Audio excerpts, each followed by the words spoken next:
Hello, um, just going back a bit to the last video I made where I covered some ground regarding various things to do with tools that I talked about, billocks, bills and sickles and also axes and all that, and saws as well. And I did say at the time during that, I said I could give you some examples of how I was taught how to do it, and how you learn how to do it by your actions, you know. So I got a couple that spring to mind, and the one that I think about most is probably the saw. And I say that you shouldn't press. You shouldn't press and use any pressure on a saw at all. And I can take you back to an example of this. When I was about 9 or 10, and I suppose, had the misfortune, but we never regarded as that. My father had to move out of his house and go into town without any money and bring his family with him in about 1938, and he had to start again. And he'd been working on a farm, so he was a labourer, and that's how he classed himself as a labourer. And during the war, like the war soon came along, and he went on to war work because he was born 1899, so he was over 40 by then. So and he had a family, so he probably wouldn't be called up again. He was in the First World War.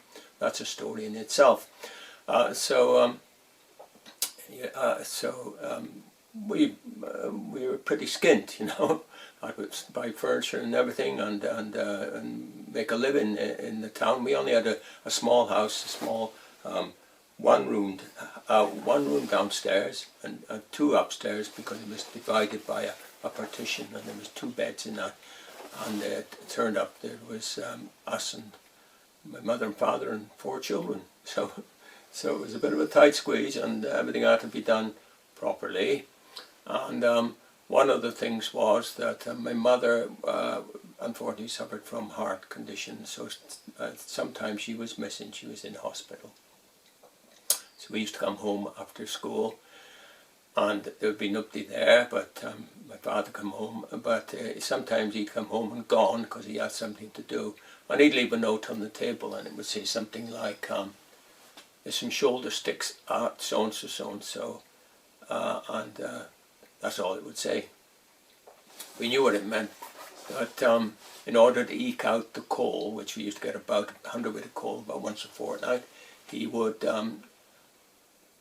bring shoulder sticks, what you call long sticks, you could just about put on your shoulder and bring them home. And he sometimes used to leave them somewhere, and he would leave a note, and then he'd give a rough instruction as to where to find them. So when my two other brothers come home, one was 3 years older than me and one was 4 years, they'd come home and I'd say, well, there's a note from Dad on the table. And I'd look, and right, off we go. So we go off into the countryside. We knew where they were. We'd go up a lane, and it would say, go up the lane on the second gate on the left, go through there and possibly across the field, and then get through a gate on the right, and down there, you will, just inside that gate, you will find some shoulder sticks. And we'd go there, and there'd be 3 sticks, quite chunky, enough you could just on your shoulder. There would be different sizes, and they would be there. My father would cut them because he knew how much I could carry as an 8-year-old, and how much my other brother carried. He was 3 years older than me, and the other brother 4 years older than me. So there'd be 3 sticks, and my older brother would sort of say, right, that must be yours. So he'd put it up on my shoulder, and straight off you go, and off I would go, because I had to get back home then, and I didn't want to be hanging about, because they were a size so that he knew exactly how much you could carry, and then he would help my other brother on with his stick, and then he would be left to get that shoulder stick on his own, and away we'd go. By that time it'd be about 150 yards in front, and I'd be going along, take perhaps half a mile, 3/4 of a mile, and what seemed pretty heavy at the start was pretty heavy at the finish, and going from shoulder to almost line it across your back as you were reaching home. We used to go down a little alleyway and then toss them over a yard into the yard, and there would be, and they would be sawed up eventually in the evenings on a sawing horse with a bushman saw, which you've seen a bushman saw. They're about that big, but this was a two-man bushman saw about that big. And my father used to sharpen it with a file because they didn't have hardened teeth then. They used to file it. And we'd saw them up in the evening. They saw about 4 or 5 blocks in the evening, and it was for the fire, because there was only a little fire there, a little fire grate, and it helped to eke out the coal. So in the evening he'd come home, and perhaps mother'd be back and whatever, and be sitting there. We'd have our tea, and then we'd be sitting there, and he'd have a smoke with his pipe, and then he'd say about 7 or 8 o'clock he'd had a bit of a rest, and he'd say, right, he'd get up, and he'd say to one of us, come on, we go out the back there, and we'd come out the back, and he'd put a stick on the sawing horse and start to saw, like, and back and forth with this bushman's. And the one thing he used to say to me was 2 things. He used to say, pull, but don't push, just pull. And the reason for that is if a bushman saw it's like an arc, and the saw is tensioned by this narrow blade. And if you push, you tend to bend the blade if you're not careful, even a little bit, and that defeats the object. But if it's a 2-man saw, which is quite a big one, then the person would pull, and then the other person pulls. So it's like pull, pull, pull, pull. And me, obviously, you go out, and it's getting cold out there. It'd be, getting over, or it's winter, and the sky will be clear, and the owl will be hooting in the trees, and the frost is starting to form, ready to come down. And you think, oh, let's get on with this. So he used to try and press a little bit, and my dad would know, and he said, no, don't press, just pull, don't push, pull, and don't press. And of course, you get fed up, and you think, he won't realise it, but I'm going to do a bit of pressing because I want to get on with it. And he'd say, for God's sake, he'd see them, oh, well, you give up and you just carry on. And the cut would sort of bend due to the force you're pushing, you see, which is a bad sign for that. And we used to do that. And I sometimes used to try and push to helping him, but he said, no, don't push, just pull, don't press, pull, don't press. And I used to get quite tired of it. And anyway, this went on, and got quite used to it. He got used to it as well after a while. And then one evening, he was sitting there by the fire smoking his pipe, and I thought he was going to get up and say one of us to go and help him saw some sticks. So he'd always be the other end of the saw. And then he said to me, go out the yard and saw a few sticks back in it. So I got up and go, and I said, you come in? He said, no, he said, you can do it on your own tonight. So I said, all right, I don't mind that, because I'll be able to get through these sticks, like in it. I might get a bit quicker, perhaps even quicker than when he's there. So I thought, right. So I saw him, and I started my old habits. I started to press, and of course, when you push in without somebody there, if you got pressure, the blade started to buckle, and the saw started to turn, and I had to push, but I had to take care not to press, and I was pressing to try and get on with the job. I got an element on, so I thought, damn, perhaps the old boy has got some truth in what he said after all. So the next time I put a stick on it, and I deliberately do it as light as I could, and it worked. I've been all them times thinking that I knew better. First time I tried it, light as ever, and I would have failed. I would have been able to saw him, because the saw was getting stuck because I was putting too much pressure on it. Anyway, I took about 4 or 5 sticks in the house in my arm, and he was sitting there, and I could see him smile, because you could see he was somewhat curved in the cut, and some were straight. And he sort of said, well, you're getting the hang of it then. And I said, yeah, I'm doing all right. And ever since then, that lesson learned me. It was the best way to learn as how to use a saw. Now then, I was talking about a bushman saw, but it still applies for a ordinary saw. And if you've seen the video I put before, that determines that. And that goes to show how I learned that. And there's many other ways that he indirectly taught you how to do things. He indirectly taught you how to manage, how to get through stuff, and how to pace yourself, and how to have stickability and things. Well, I can give one case, like very similar, I suppose. We used to have potatoes every now and again. A bloke come up the street, a farmer, and he'd have a weight of potatoes, and he'd drop them off for us. And the reason for that was that my father worked on the road. He was a roadman. He had a length of 4 miles long of road, main road, and he would brush the hedges and the ditches and the banks and clean out the gutters and everything along that 4 mile stretch of road.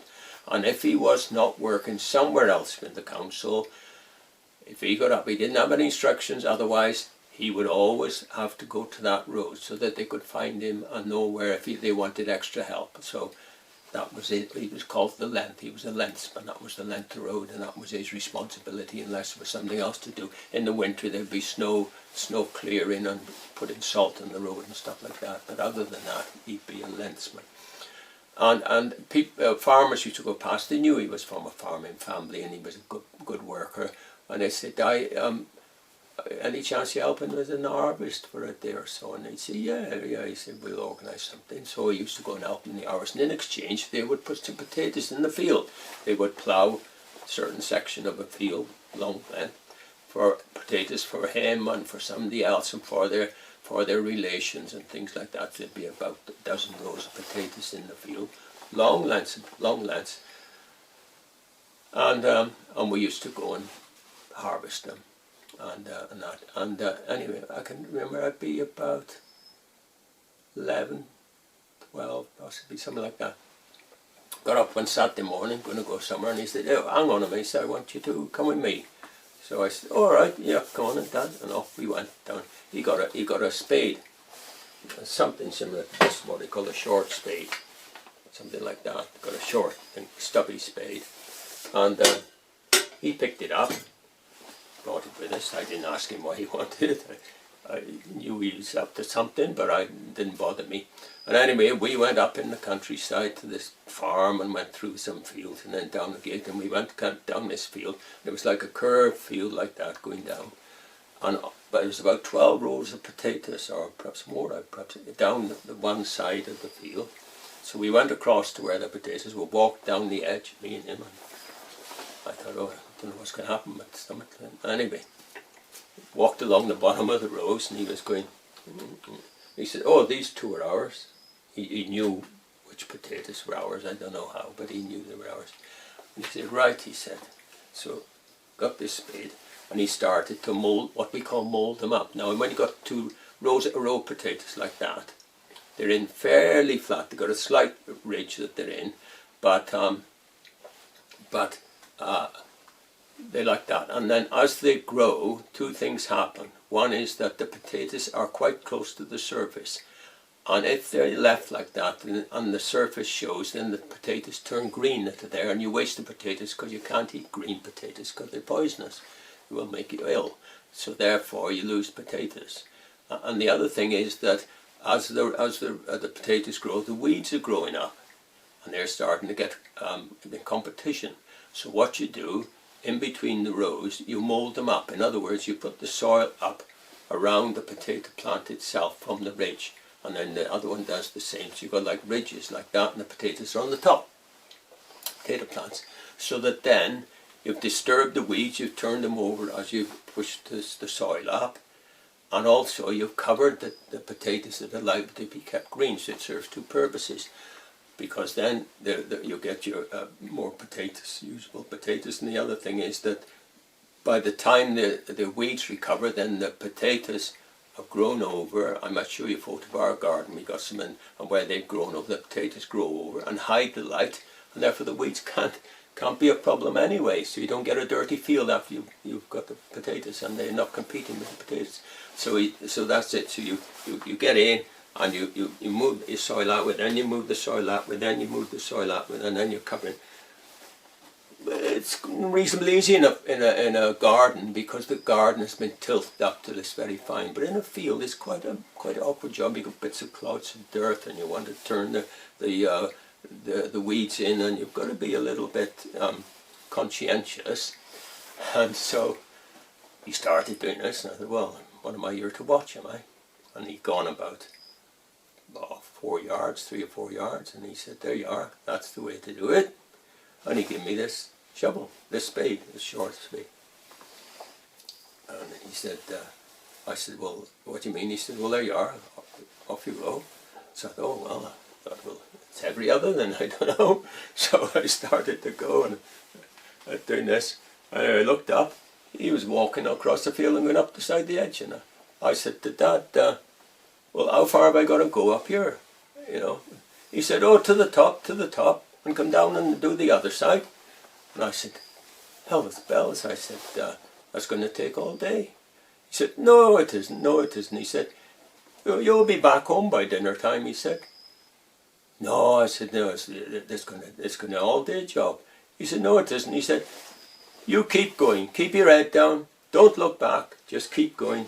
You'll be home by dinner time. And he wasn't saying, he was, while he was saying it, he was walking on as if to say, there's no argument, we're not going to discuss this. I'm off, I got things to do, and that's what you got to do. And he sort of walked up, he didn't look round, he just, you'll be home by dinner time, you just keep your head down, keep going, don't look back. And so I thought, oh, hell, spells, well, I'm here. He's told me I don't want to go home with the job undone, so I thought I'd better make a start at this. So I knew I'd done it in the garden before, but in a field potatoes is a little bit different, because the clods are bigger and you've got to crunch them a bit, and it's a bit more of a manly job than in a garden. So I made a start, and I'd gone on about 10 yards. I looked up, I looked back, God, I haven't done much. Then I go on a bit, oh, I'm going very far, and you know, and I thought, Christ, I'm not going to do this, like, I'm going to fail on this. And then it struck me what he said. He said, you can do it. He said, you'll be home in time for dinner. You just keep going, don't look back, keep your head down and keep going. You'll be all right. You'll be back. So I thought, well, I'm failing in it now. I might as well do like I did with the saw. Take some what he says to me and take it on board. So that's what I done. I thought, right, I'm up against this now. It's up to me to do it. I know I might be only 11 or 12, but he thinks I'm manly enough to do it now. So off I went. I was on my own in this field. There was nothing about, nobody. I didn't see anybody all day, and I didn't have a watch, and the sun was climbing in the sky, and I thought I'll do it. I kept my head down, and I kept going, one side and the other. And though I was getting tired, I kept going. I thought, no, I ain't going to look back. And anyway, I got to the point, I got out, so I turned around and I thought, oh, I made a bit of progress. That's not too bad. So I thought, right, well, I buckled down now and keep at it. So I was going on. I was about 7:30 or 8 o'clock. We got to this field, and going on, and then I thought, well, you know, and I looked at it. Go, I think I'm about halfway, but I don't know what the time is. I've been here for ages, you know, because you lose sense of time, especially with working. Time drags when you're up against it. And anyway, I carried on, and eventually I got to the top, and I thought, God, that was a trial. I got to walk down now to the other side of the row. Walk down, I thought, God, I don't know what time it is. It must be about 11, 11:45, I don't know. So I got down, and I thought, well, straight in now with the other row. I go and went up, and where'd he go? Up the row, and I did look back a few times. And well, I seem to have the hang of it, but going by the old fella's instructions, you just keep going, keep your head down, don't look back. That's his instructions. So I did.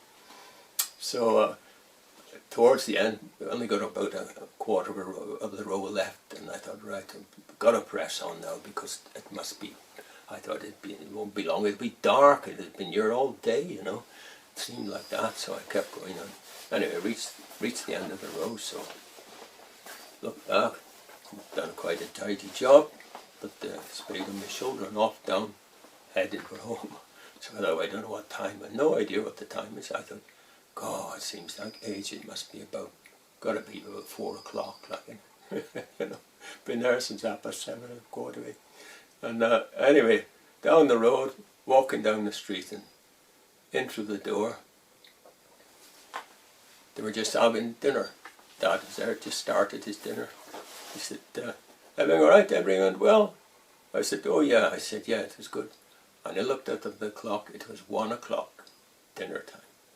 Which just goes to show that if you keep your back down, keep going, and, you know, put yourself out and get a bit of grit about you and stick with it. I felt a little bit sort of chuffed about it, because I walked in the door and he said, you'll be back in time for dinner, and he was right. He knew how much I could do. Like a couple of years before, he knew how much us kids could carry, and he could judge them sticks and the weight of them sticks to your limit, like, and the same with that. He knew that I could do it, and that I would do it because I had to do it, and I felt chuffed because I had done it, you know. And that's the way that you got a bit of grit, a bit of stickability, a bit of, you know, get up and go. No, oh, I can't, you know. Didn't apply. I couldn't say to him, oh, I can't. He said, what? He was joking, you know. He knew it, and that's how he generated stickability and you know, and a bit of character in people. That's the way they were taught in those days. There was no sort of, oh, you know, I feel depressed and I feel tired and I feel lethargic, and you know, and that's the way it was. So I just thought I'd just put them to you to show you how I was taught. And as I say with the saw, you might think that I might be joking, but that is the way to do it. And if you're sawing a stick, I showed you how to do it. You stick to what I told you, and you'll be all right. And if you have the chance to, you won't be moulding up potatoes anymore because you've got a machine to do it. But if you had to do it by hand, then I've instructed you in the best way to do it, and I hope that applies okay. Yeah. So well, now then, I might include with this video something to do with using the axe, but I haven't been very well, as you know, and not getting a lot better, but I'm struggling with it. So so I'll include that with the axe. And what I might do, if I got time, is I will give you some idea. My dad was born in 1899. He was in the First World War. He got invalided out, so to speak, and he had a bit of a raw deal, and he came through it all right, and he was well thought of in the community. I know when I was working, even when I got to work, and my dad was coming up for retirement or retired, and he'd be walking down the street and somebody would shout across, "Hi, how you doing?" And I'd say, "Oh, all right." And "How's your mum and dad?" "Oh, they're okay." And they'd say, "Oh, give them my regards." He'd say, "Salt to the earth, boy, salt to the earth." And what they meant was that they were well respected in the community, and that is worth a lot. Okay, so I might relate his story perhaps in more detail, and you'll see how the back end of the Victorian era, where he was born 1899, and that was just before, 3 years before Queen Victoria died, was it, or something. He was in Northern Ireland in 1917, and in France in 1918. As I say, he was pulled out of the war, and I can relate that to you, and what happened was his future, and you will understand how he had character and stickability. Okay, I'll leave that with you, and I'll just try and include possibly something else with this little video. I'll add something to it. So, all right, bye bye.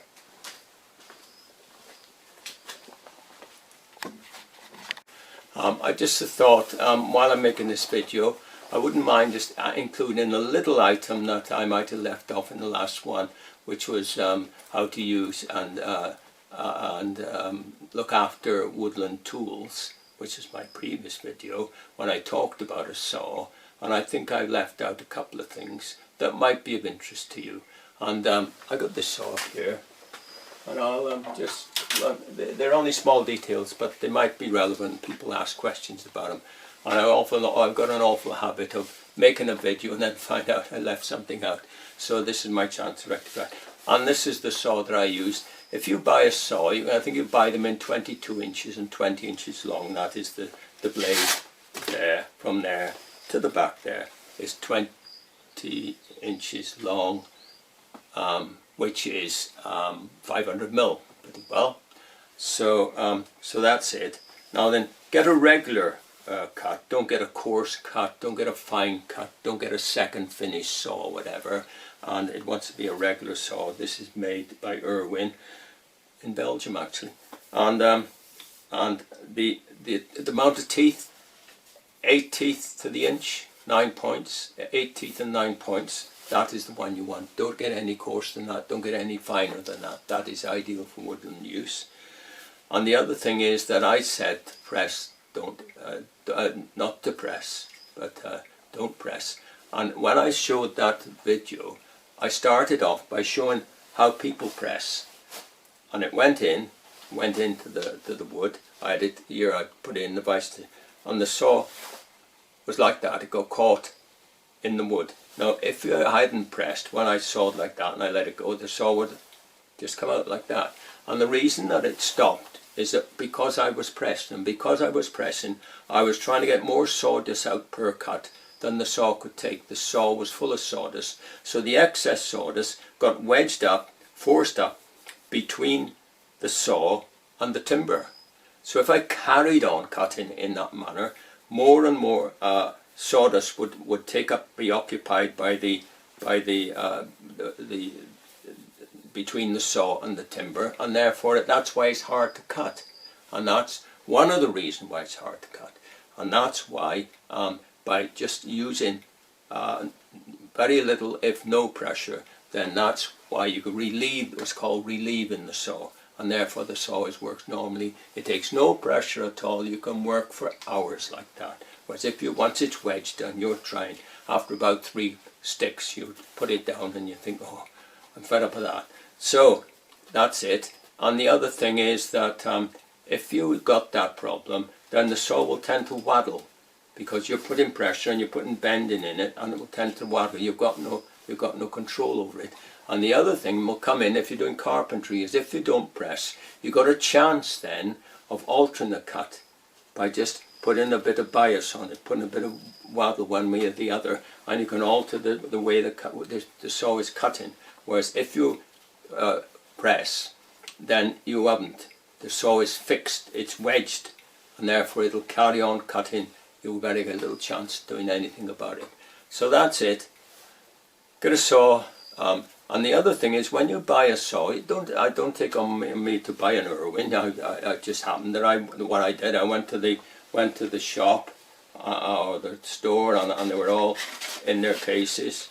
And there's a little gap that they put where you can check the cut. And if you put your finger in that cut or your thumb and just go along it like that, just like that, and if it feels sticky, and you can check a few of them. And you can check for the sharpness, and the indication of a good saw is if it is already very sharp, because they are they're heat treated, so that you cannot actually sharpen them very satisfactorily after use. Certainly important to get a saw that's sharp in the first place, and if you do it right, you won't get that waddle. You get a nice sharp cut, and you should be okay. And I thought I'd better add them couple of things to it before people ask me about it. I know I'm a bit sort of sloppy with my editing, but that's the way it is. People seem satisfied. I don't get a lot of views but a lot of people subscribe. I got almost now 100 subscribers, and I thought, well, somebody must be quite satisfied with it. So I hope that'll lead you on the way to getting a really satisfactory result. And as I say, I got a still chainsaw and I use it a lot, but I don't use it unnecessarily because there's no need. You've got this. And why carry a saw up in the wood to cut a 6-inch timber, just one cut? I mean, you might as well just carry that up. By the time you get your saw and just put petrol and all in it, you'll have done it and come back, you know. So use your common sense. All right.